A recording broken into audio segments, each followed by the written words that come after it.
My name is Claire Thompson, and for as long as I can remember, my family had a way of making me feel small. My opinions were dismissed, my accomplishments barely acknowledged, and my mistakes, no matter how minor, were broadcasted like public trials. I thought moving to New York City for my career would give me freedom, but even hundreds of miles away, the pull of my parents' judgment never left me. So when the phone rang on the morning of my 26th birthday, and my mother's voice came through in that overly cheerful tone, I hesitated.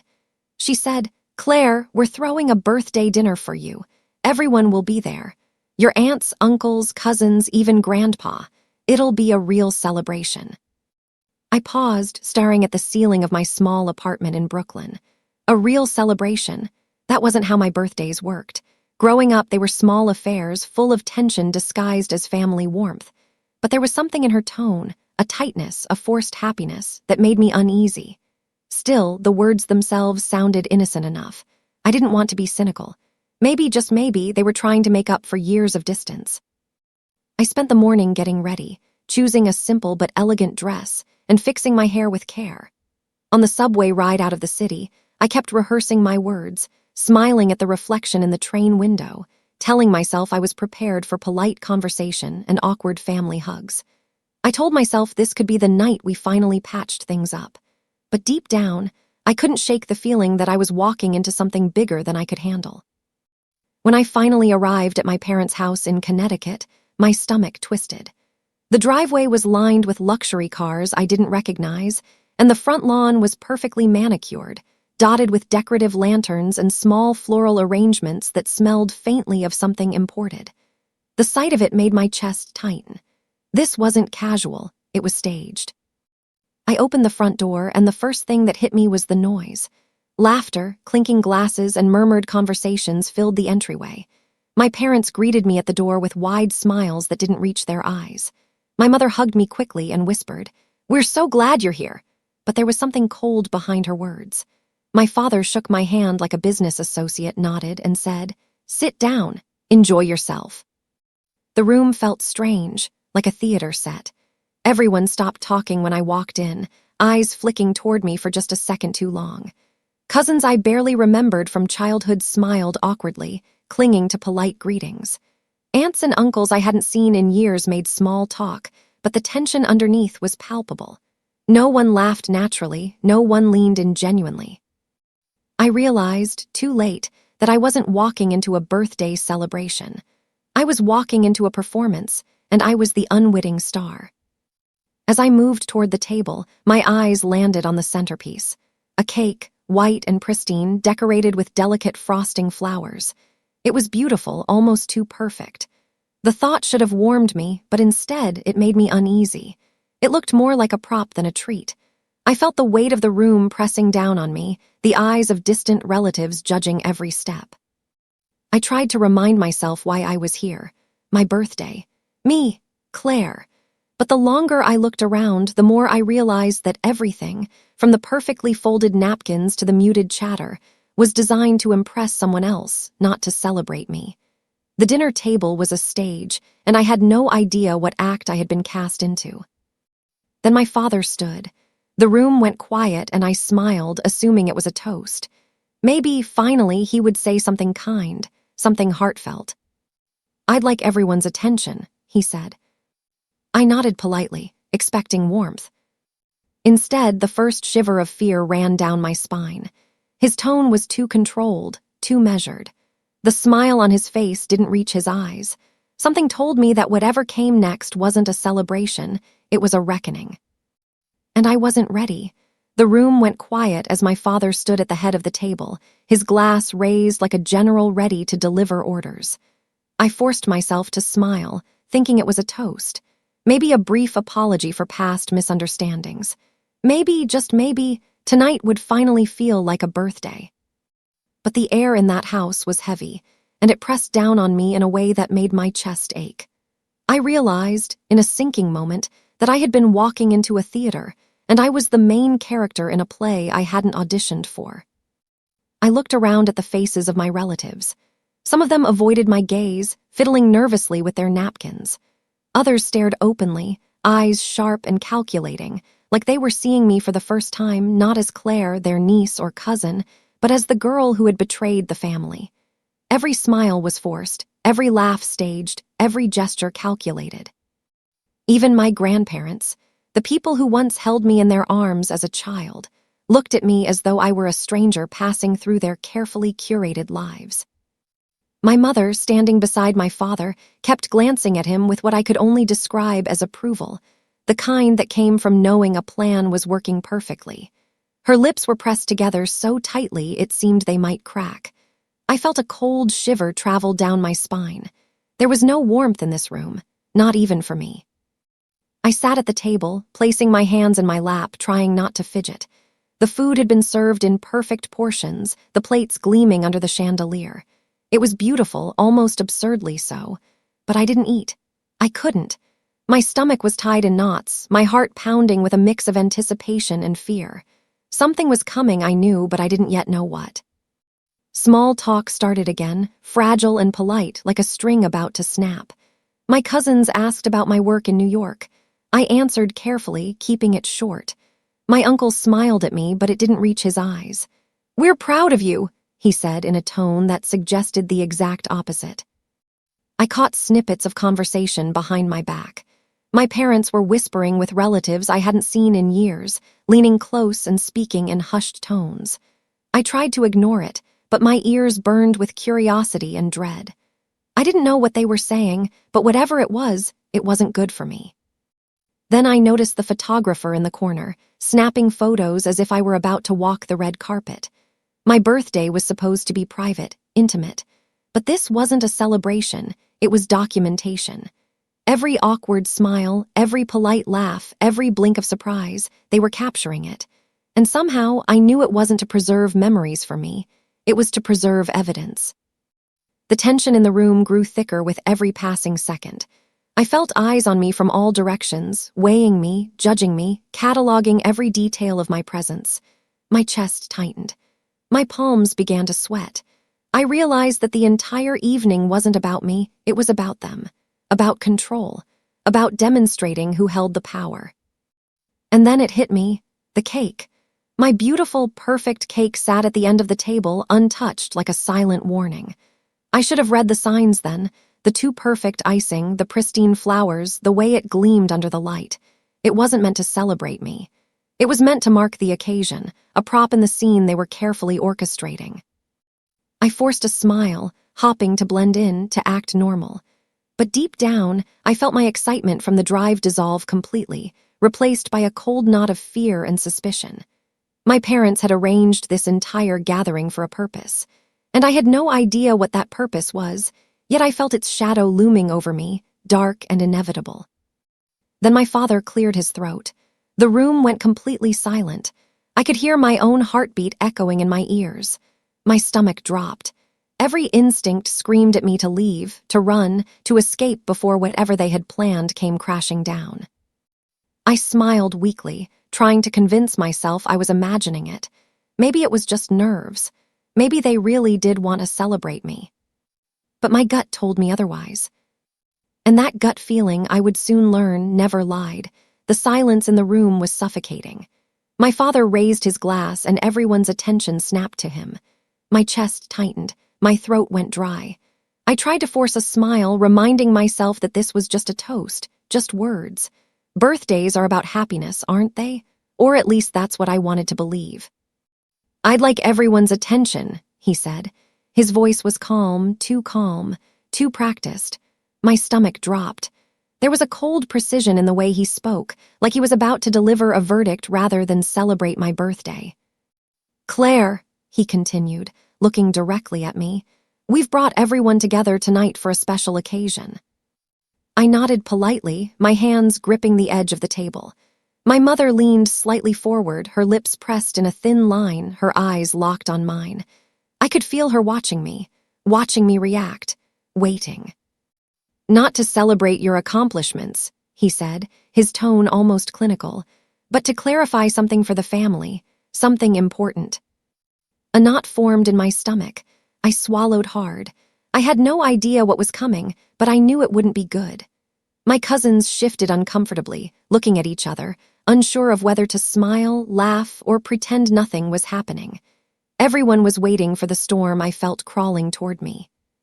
"You have chosen a path that is unaligned with our family's expectations," my father said. His eyes scanned the room, daring someone to object. "You have repeatedly disrespected the family by making decisions we cannot condone, by refusing to join the family business, by pursuing a career in law that does not reflect the family legacy, by living independently and selfishly." I froze, my chest constricted. The words felt like knives, precise and sharp. I opened my mouth to speak, to defend myself, but it was as if someone had silenced me with sheer force. Every pair of eyes was on me. Every whispered judgment of the past years condensed into this moment. "And so," my father said, his voice rising slightly, "we have decided, effective immediately, that Claire Thompson is no longer part of this family." My stomach dropped entirely. I blinked, thinking maybe I had misheard. But no, the room was completely still. The air hung thick with tension. I looked at my mother. Her face was calm, composed, almost smug. She slid an envelope across the table toward me. My hands trembled as I picked it up. I opened it slowly, heart hammering. It was legal documents. Papers that stripped me of any claim to the family business, any inheritance, any title or recognition within the family. My parents had not just disowned me emotionally, they had legally erased me. I felt the room shrink around me. I was suddenly aware of every eye on me, every whispered thought I could not hear but imagined perfectly. Every cousin, every aunt, every uncle, everyone who had smiled at me politely just minutes ago, now silently approved of my public humiliation. No one spoke. No one moved. No one reached out. Not even a hand on my shoulder, not even a glance of sympathy. My family had carefully orchestrated this scene, this moment, to make me feel small, alone, and powerless. I swallowed hard, forcing myself to stand. My legs felt like lead. My voice shook, but I forced a calm smile as I said, "Thank you for the birthday wishes." The words were hollow. I didn't know how else to respond. My father raised his glass again, as if my composure confirmed their success.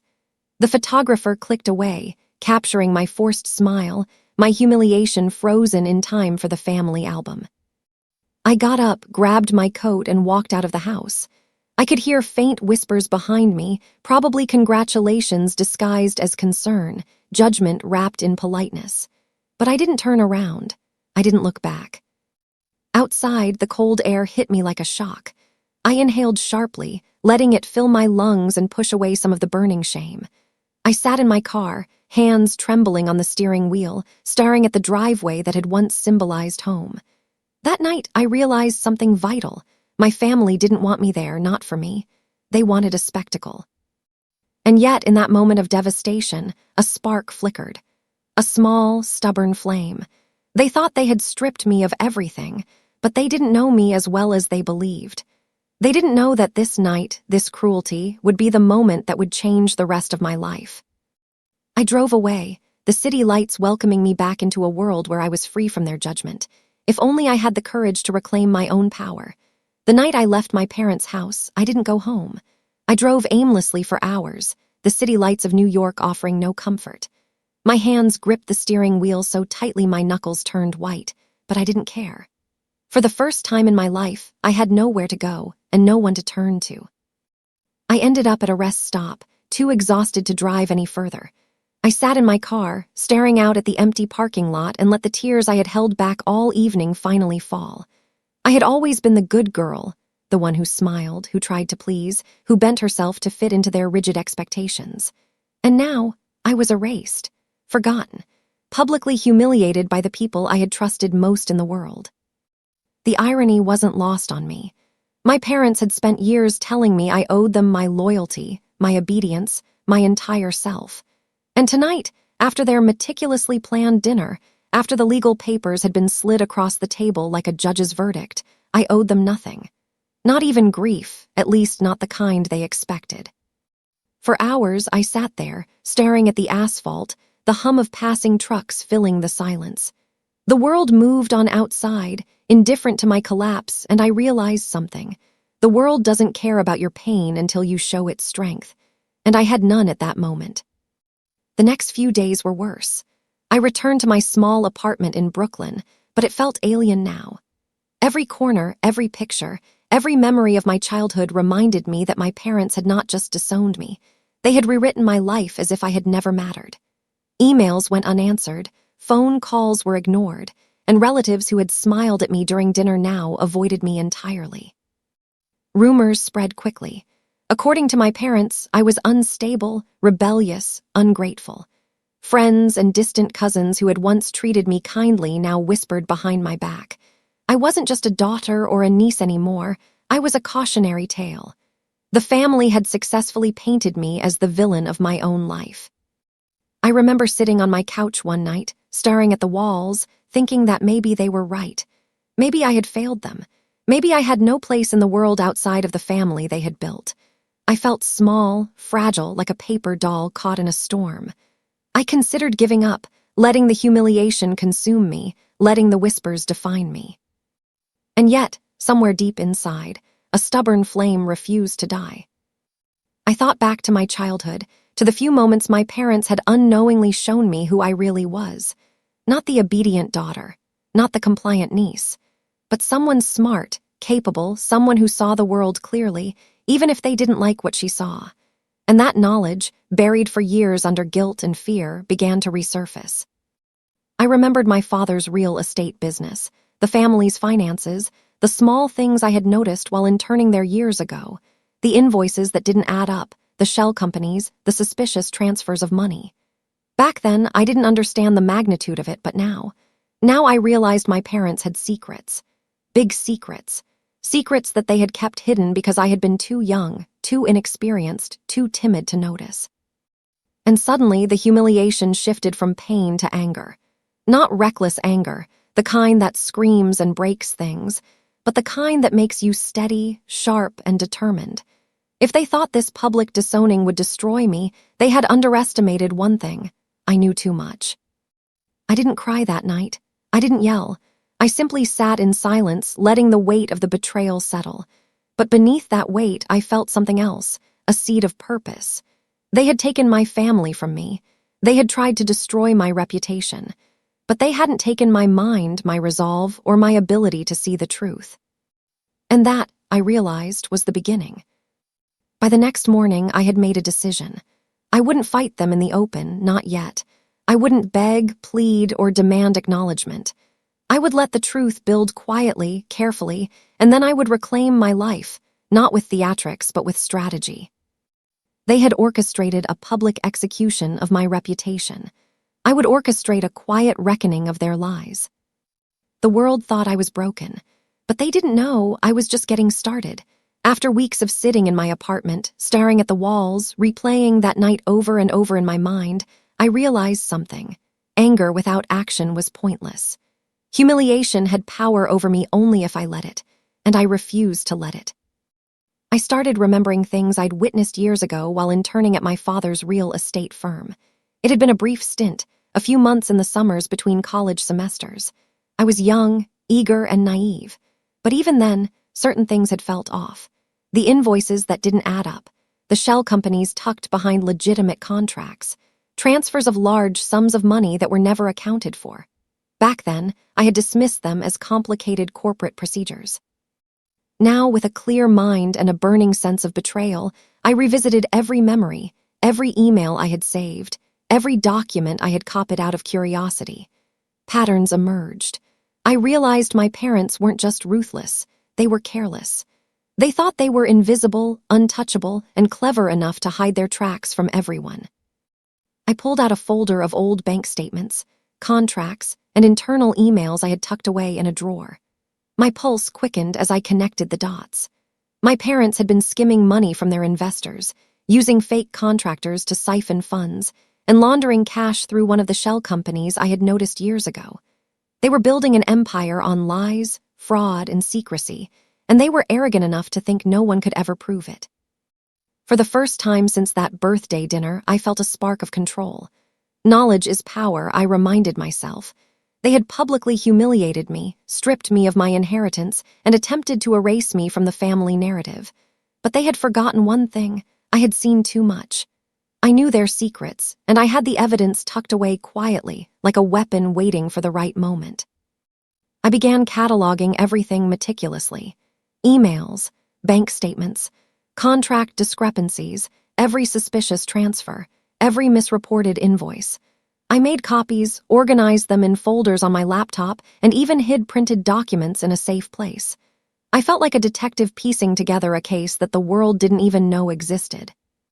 The more I discovered, the angrier I became, not just at my parents for disowning me, but at the sheer audacity of their arrogance. They had treated me like a pawn, a nuisance, someone too weak to notice their misdeeds. They had underestimated me. But the anger was different now. It wasn't blind rage. It was focused, calculated. I didn't want to destroy them recklessly. I wanted them to face the consequences of their actions, publicly and privately, while I rebuilt my life without the chains they had tried to place on me. I realized my first step wasn't confrontation. It wasn't yelling or pleading or going back to the family dinner table. It was documentation and preparation. I would collect everything that proved their corruption and carefully plan the moment when it would matter most. And while I worked, I also reached out quietly to a few family members who had been quietly sympathetic over the years. I didn't tell them about the evidence yet. I just reminded them gently that they should question what they were being told about me, planting seeds of doubt. My parents had controlled the narrative for decades, but even the most loyal followers could waver if the truth whispered in their ears. That night, as I sat in my apartment surrounded by folders and emails, I realized something crucial. The humiliation they had tried to inflict on me, the public shamming, had actually done the opposite. It had sharpened me. It had focused me.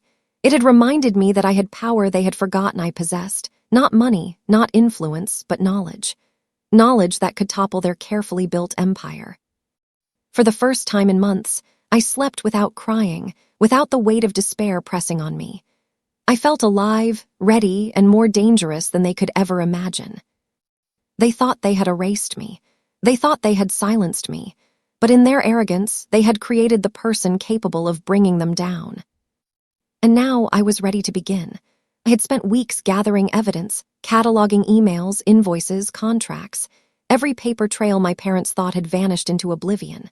And now, sitting in my small Brooklyn apartment, I realized that revenge didn't have to be loud. It didn't need shouting, confrontation, or dramatic arguments. My parents had built their empire on arrogance and secrecy. All I had to do was let the truth speak. The first step was legal. I contacted an attorney anonymously, sending carefully redacted files that documented the fraudulent transactions in my father's real estate firm. The documents were meticulous, showing shell companies, false invoices, and misappropriated investor funds.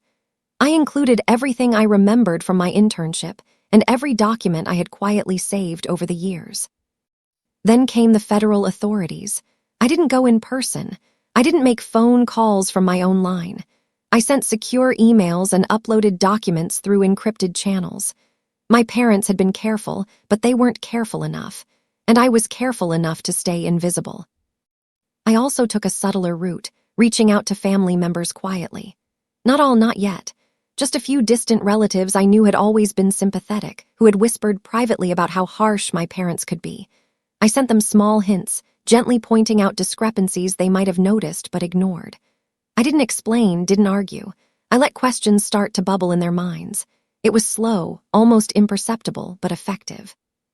And all the while, I kept rebuilding my life.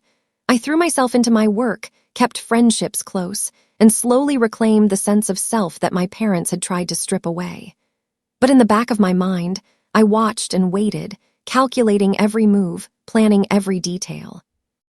I knew I had to be patient. I couldn't rush this. One misstep, one premature revelation, and they could cover their tracks. They were clever, manipulative, and ruthless, but not careful enough for someone who had already lived in their world and seen behind the curtain. The first tangible result came 2 months later. I received an anonymous call from a lawyer representing an investor in my father's firm. The investor had noticed irregularities in account statements and an audit had been initiated. My blood ran cold, not with fear, but with exhilaration. My evidence had done its work without me even stepping into a courtroom. Next, I used social pressure as a weapon. I reached out quietly to a few of my cousins who had been present at that birthday dinner. I didn't accuse my parents. I didn't even talk about myself. I simply pointed out inconsistencies, strange business dealings, and discrepancies they might have overlooked. Their responses were cautious, hesitant, but I could feel doubt creeping into their minds. Doubt is contagious, especially when it infects a family built on appearances.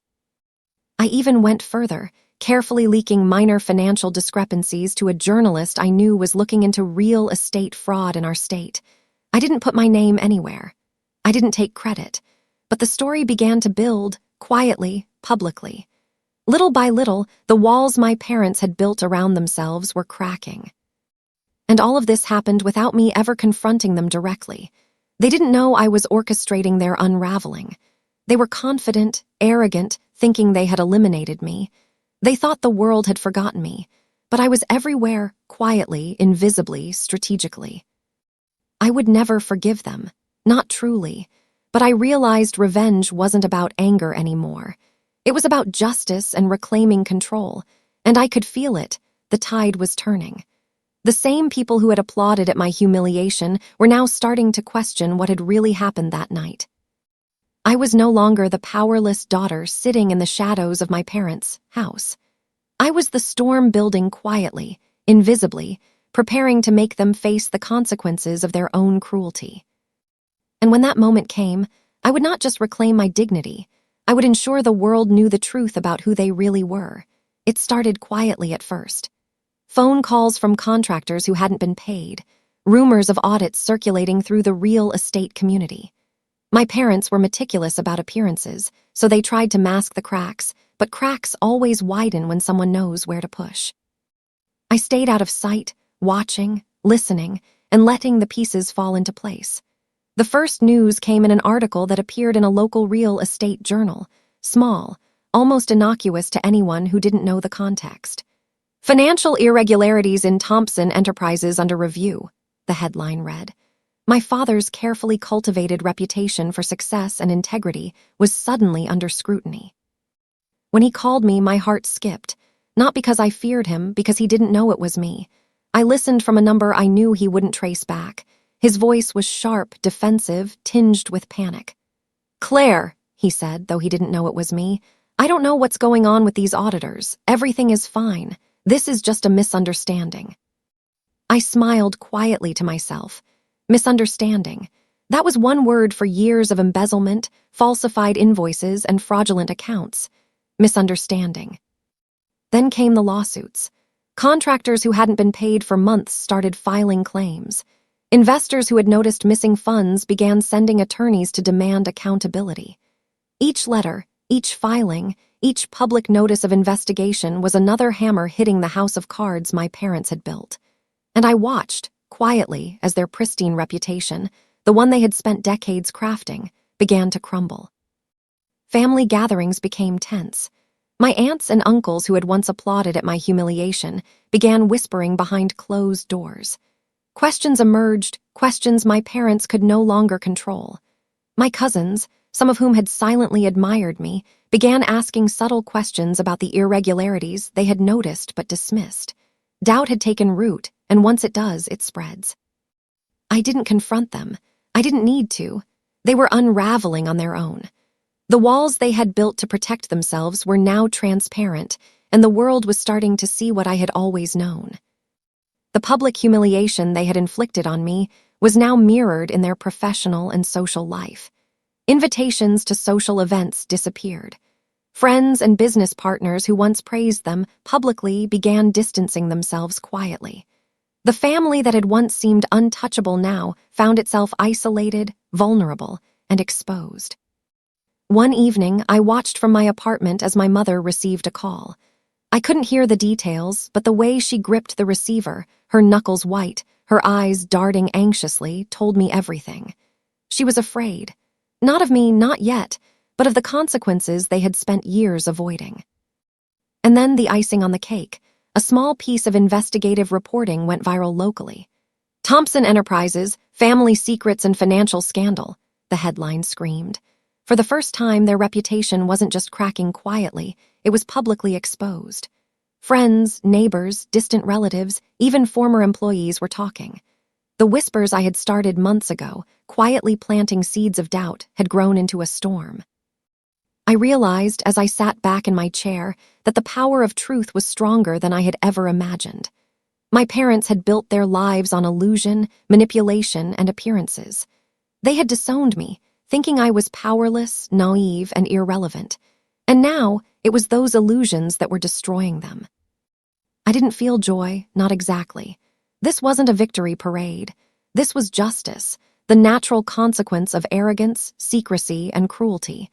I had orchestrated nothing in sight, yet everything I had quietly set in motion was paying off. The family that had tried to erase me from history was now being written into infamy.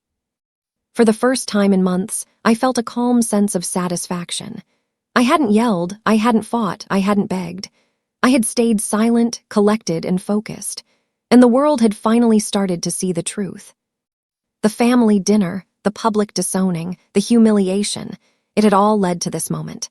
They had tried to destroy me in front of everyone I knew, but in doing so, they had unleashed the one person who could see them clearly, quietly, and with patience. And now they were falling, piece by piece, under the weight of their own lies. I leaned back in my chair and allowed myself a deep breath. I was still alive. I was still free. And the world was finally beginning to see what I had always known, exactly 1 year after that disastrous dinner, the one where my parents disowned me in front of the entire family.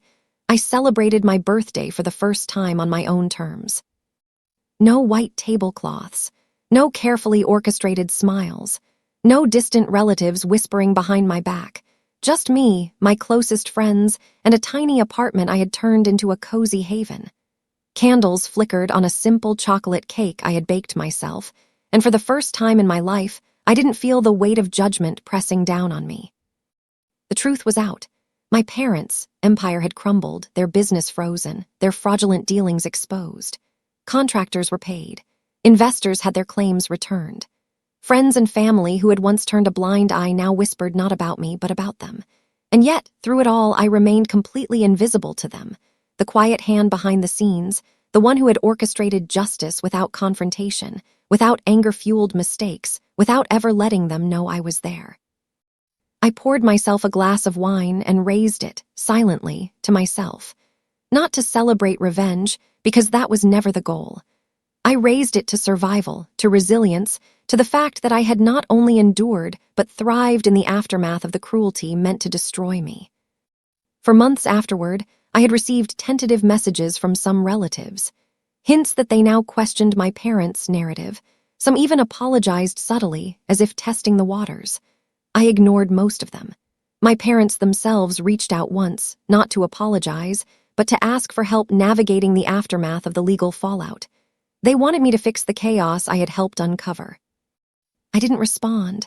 I had no desire to repair what was broken between us, not because I was cruel, but because I had learned something far more valuable. My life, my happiness, and my integrity were mine alone to protect and nurture. That night I sat surrounded by people who truly cared for me, not because I was family, but because I had chosen them. We laughed, we shared stories, and when someone handed me a present, I didn't feel the usual unease that had haunted every birthday growing up. I felt warmth, acceptance, and an overwhelming sense of peace. I thought back to that first dinner, to the moment my father announced I was no longer part of the family. I remembered the silence of the room, the coldness in my mother's eyes, the fake smiles of relatives who had once been supposed to love me. And I realized something profound. They had tried to end me that night, but in doing so, they had unwittingly created the strongest version of me. Revenge had not been my aim. It had been a byproduct of survival and truth. They had tried to humiliate me, control me, and erase me. But through patience, strategy, and careful action, I had turned their cruelty into accountability. The world now saw the truth, and I had reclaimed my own narrative. I blew out the candles, closed my eyes, and made a wish. Not for wealth, not for recognition, but for clarity, courage, and the strength to continue building the life I had always wanted. And when I opened my eyes, I saw my friends smiling at me, genuinely happy for me, and I realized I didn't need my parents' approval ever again. That night, I slept peacefully for the first time in years. The trauma, the humiliation, the disowning, they were no longer chains around me. They were lessons, reminders of the strength I had discovered within myself. I didn't forgive them. I never needed to. Forgiveness would have meant giving them power over me again. Instead, I accepted the truth, embraced my independence, and celebrated the life I had built, a life that they could never touch. The birthday that was meant to be my worst memory had become the catalyst for the most important transformation of my life. I had been disowned publicly, humiliated in front of everyone, and left with nothing. Yet somehow, through patience, intelligence, and resilience, I had gained everything. I had my dignity, I had my freedom, I had my life.